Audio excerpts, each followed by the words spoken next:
Bagger news ప్రేక్షకులకు నమస్కారం. కాకినాడ పరిసర ప్రాంతాల్లో జరిగే ఒక ప్రముఖ తీర్థం గురించి మీకు చూపించబోతున్నాం.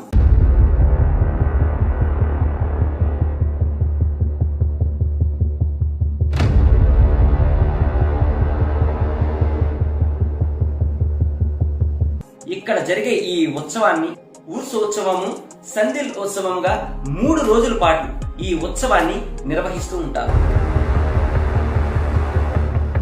ఈ బషీర్ బీబీ వలియా అంటే ఎవరు?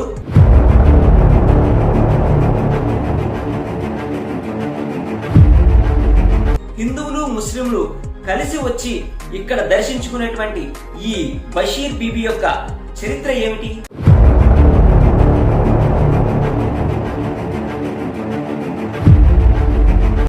ఈ మొత్తం చరిత్ర అంతా మీకోసం అందించబోతున్నాం. శ్రీకాకుళంలోని జామియా మసీద్ ఇమాం గారి కుమార్తె ఈ బషీర్ బీబీ. బషీర్ బీబీ భర్త అయిన సయ్యద్ బషీరుద్దీన్ ఢిల్లీ పాల్షా వారి కొలువులో దివాన్గా పనిచేస్తూ ఉండేవారు. ఒకనాడు పొన్నాడ గ్రామంలో ఉండే వజీర్ ఖాన్ శ్రీకాకుళం వెళ్ళినప్పుడు అక్కడ ఈ బషీర్ బీబీని చూసి తన అందచందాలకు మురిసి బషీర్ బీబీతో నిన్ను పెళ్లి చేసుకుంటాను అని కోరికను వ్యక్తం చేస్తాడు. అప్పటికే సయ్యద్ బషీరుద్దీన్ తో వివాహమైన బషీర్ బీబీ తనకి వివాహం జరిగింది అని, నేను పాతివ్రత్య ధర్మాన్ని అనుసరిస్తున్నాను అని, కాబట్టి మీ ప్రతిపాదనను నేను అంగీకరించలేను అని చెప్పడంతో వజీర్ ఖాన్ నన్ను తిరస్కరించిన నిన్ను, నీ జీవితాన్ని నాశనం చేస్తాను అని తిరిగి పొన్నాడుకు చేరుకుని ఢిల్లీ చక్రవర్తి అయిన పాదుషాకి తన ఏలుబడిలో అత్యంత అపురూప సౌందర్యవతి అయినటువంటి బషీర్ బీబీ అనే అందాల రాశి ఉంది అని, సౌందర్య పిపాసులైన మీరు వారిని వశపరచుకున్నటకు తమ వద్ద కొలువు చేస్తున్న వారి భర్త అయిన సయ్యద్ బషీరుద్దీన్ ని ఖైదు చేయాలని ఒక లేఖ రాస్తాడు. పాదుషా లేఖలో పేర్కొన్న విధంగా బషీర్ బీబీ భర్తను ఖైదు చేస్తాడు. అప్పుడు వజీర్ ఖాన్ బషీర్ బీబీని బలవంతంగా శ్రీకాకుళం నుండి పొన్నాడకు తీసుకువచ్చేస్తాడు. అప్పటికి నిండు గర్భవతి అయిన బషీర్ బీబీ ఒక మగ బిడ్డకు జన్మనిస్తుంది. ఆ బిడ్డను చూసి మురిసిపోవాలో లేదా తన జీవితం ఇలా అయినందుకు కృంగిపోవాలో అర్థం కాని పరిస్థితుల్లో తమ దైవమైన అల్లాను ప్రార్థిస్తుంది.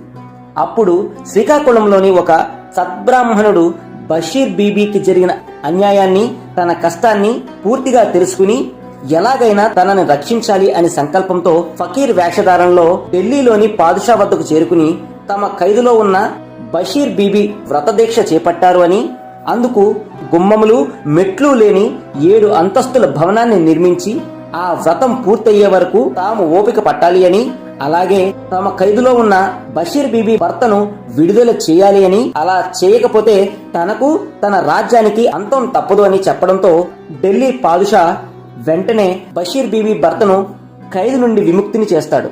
పొన్నాడలో గుమ్మములు మెట్లు లేని 7 అంతస్తుల భవనాన్ని కూడా నిర్మించమని ఆజ్ఞలు జారీ చేస్తారు. పాదుషా ఆజ్ఞలతో ఇక్కడ భవన నిర్మాణం మొదలవుతుంది. అదే సమయానికి ఢిల్లీ నుండి పొన్నాడకు వస్తున్న మార్గ మధ్యంలో బషీర్ బీబీ భర్త అయిన సయ్యద్ బషీరుద్దీన్ మరణిస్తాడు. విగత జీవుడిగా పొన్నాడ చేరుకున్న తన భర్తను చూసి నిశ్చేష్టురాలై సృహ తప్పి పడిపోయిన బషీర్ బీబీ కష్టాన్ని చూసి పొన్నాడ గ్రామవాసులు శోక సంద్రంలో మునిగిపోతారు.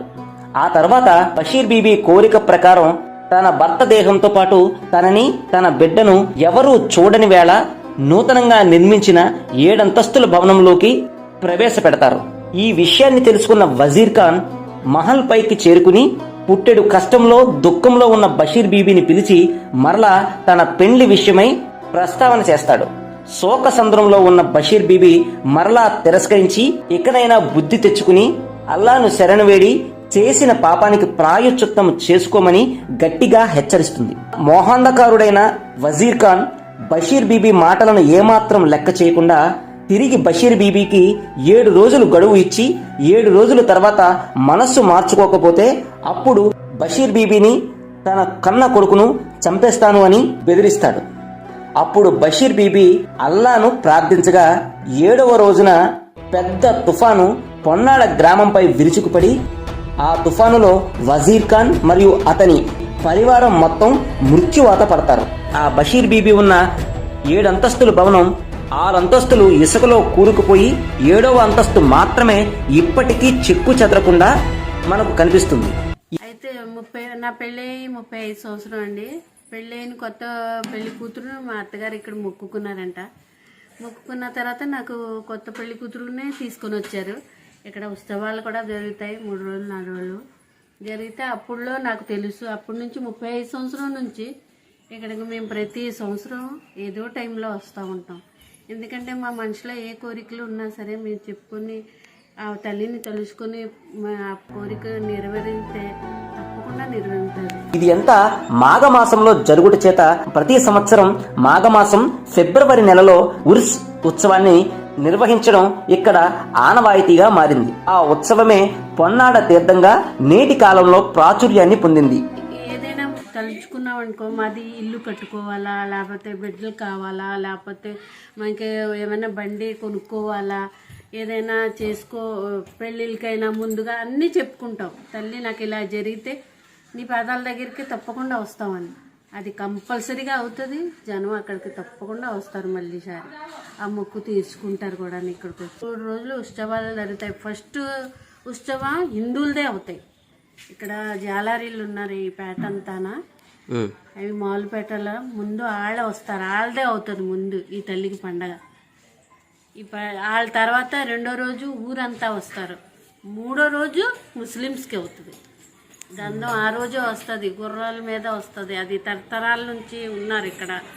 ఎవరో పేర్లు అన్నీ ఉన్నాయి, మనకి తెలీదు. నాకు అంతగా అనుభవం లేదు. కానీ వాళ్ళు వారసత్తులు వస్తారు. 3వ రోజు గంధం వస్తుంది. గుర్రం మీద ఎండి బిందుల మీద అది వస్తుంది. వచ్చి ఊరంతా ఊరేగింపోయి వచ్చి ఆ తల్లికి ఇక్కడ గంధం లాస్ట్ ఉత్సవం 3వ రోజున జరుగుతుంది. అవి అయిపోయాక తెల్లారుజాన అందరూ వెళ్ళిపోతారు.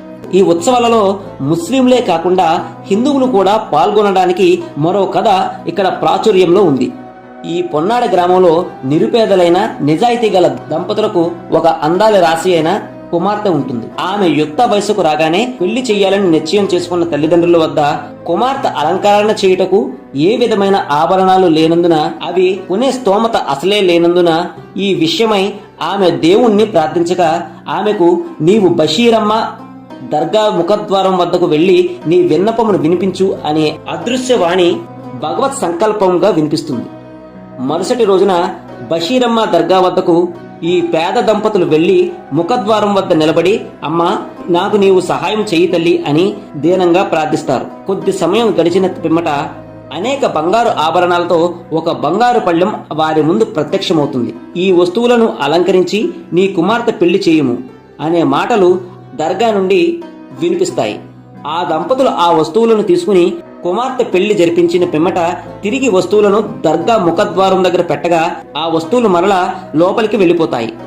ఈ విషయము తెలిసిన పట్టణవాసులు తమ ఇళ్లలో శుభకార్యాలకు దర్గా వద్దకు వచ్చి బంగారు ఆభరణాలు ఇవ్వమని ప్రార్థించడం, ఆ ముఖద్వారం నుండి ఈ బంగారు ఆభరణాలు బయటకు రావడం నిరంతర ప్రక్రియగా మారడంతో బషీర్ బీబీ వారికి బంగారు పాపముగా పేరు వచ్చింది అని ఇక్కడ స్థానికులు చెబుతూ ఉంటారు.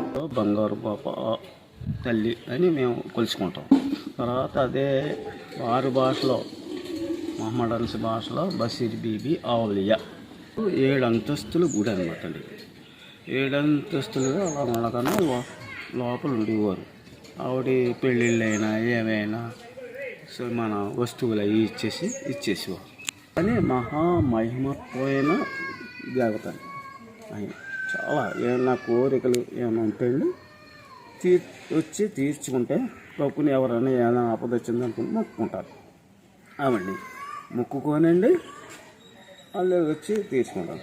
ఇప్పుడు మొన్న మా మిసెస్ ఒంట్లో బాగోతే మొక్కుకున్నాం. మా అబ్బాయి, మా ఈ పొలాలు యజమాని వీళ్ళందరూ ఇప్పుడు మొక్కు తీర్చుకోడానికి వచ్చాము.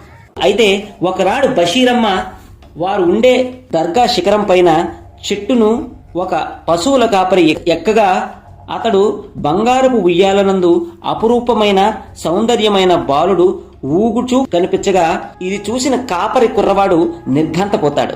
సదరు పశువుల కాపరిని గమనించిన బషీరమ్మ వారు పశువుల కాపరితో, నీవు ఇక్కడ చూసిన దృశ్యమును ఏ ఒక్కరికి కూడా చెప్పవలదు, అట్లా చెప్పినచో నీ ప్రాణాలకు హాని కలుగుతుంది అని చెప్పి అంతర్ధానమైపోతారు.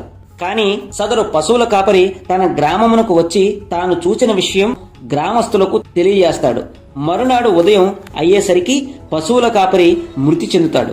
అప్పటి నుండి దర్గాపైకి ఎక్కే ప్రయత్నం ఇంతవరకు ఎవరూ చేయలేదు. అప్పుడు ఎప్పుడు అటు ఇటు ఊగుతూ ఉండేది అనమాట అండి. కిరు అనే శబ్దం ఎప్పుడు వచ్చేది. ఇప్పుడు కూడా సైలెంట్ గా ఆ శబ్దం వస్తుంది. తర్వాత ఎవరో పైకి వెళ్ళి చూసారట. చూస్తే అదృశ్యం అయిపోయిందట. పైకి వెళ్ళి అక్కడ హోల్ ఉంది కదండి, హోల్లోంచి కిందకి చూసారట. కనపడినట్టు కనపడి ఆటోమేటిక్గా అదృశ్యం అయిపోయిందట. అప్పటి నుంచి ఆవిడ బయటికి కనపడరు అన్నమాట. అలా ఈ బషీర్ బీబీ చరిత్ర దేశ నలుమూలలకు వ్యాపించడంతో బషీర్ బీబీ ఔలియా వారి దయకు పాత్రులు కావటానికి దేశం నలుమూలల నుంచి వేలాది మంది ముస్లింలు తరలివచ్చి 3 రోజుల పాటు ఇక్కడే బస చేసి భక్తి శ్రద్ధలతో నమాజును చేసి ఇక్కడి నుండి ఈ గంధమును ఇంటికి తీసుకుని వెళ్తూ ఉంటారు.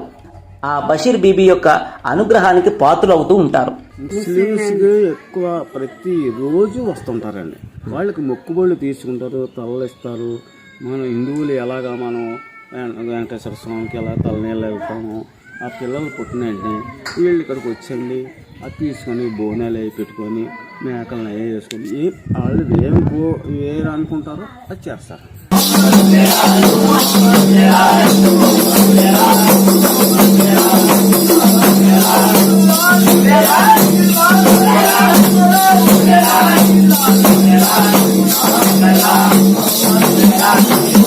ఇక్కడ ఉదయం హిందువులు అందరూ 3 రోజులు తీర్థం. ఫస్ట్ రోజునే హిందువుల వాళ్ళు వచ్చేస్తారు. సెకండ్ రోజు ఇంకా అమ్మమ్మ డాన్స్ ఎక్కడెక్కడి నుంచో హైదరాబాద్ నుంచి ఇంకా పై నుంచి ఢిల్లీ నుంచి ఇంకా ఢిల్లీ సహర్లో ఉండి పోరట్లే వీరు.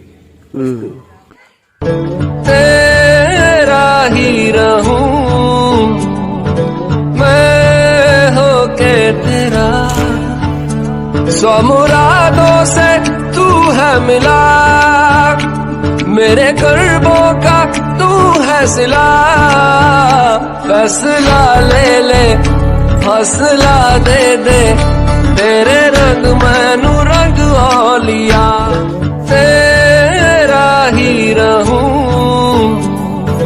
मैं होके तेरा, सौ मुरादों से तू है मिला, मेरे कर्बों का तू है सिला, फैसला ले ले हौसला दे दे, तेरे रंग मैनू रंग औलिया.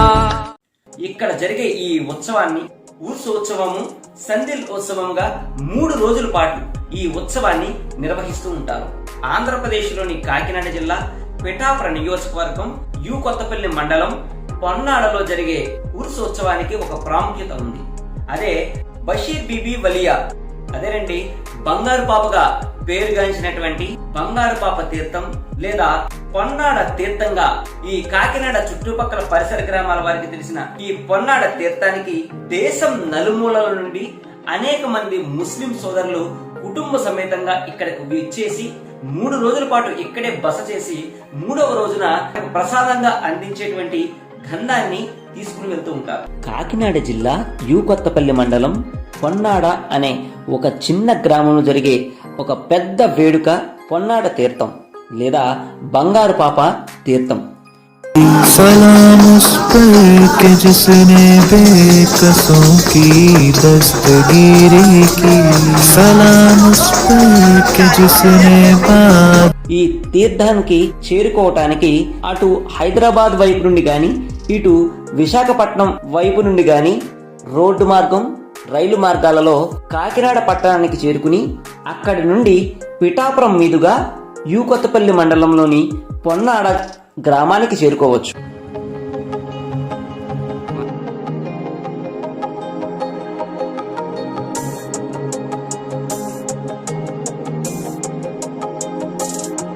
ఈ గ్రామాన్ని చేరుకోగానే ఇక్కడ ఇదిగో కనిపిస్తున్నదే పొన్నాడ తీర్థంగా ప్రాచుర్యాన్ని పొందిన ప్రదేశం ఇదే.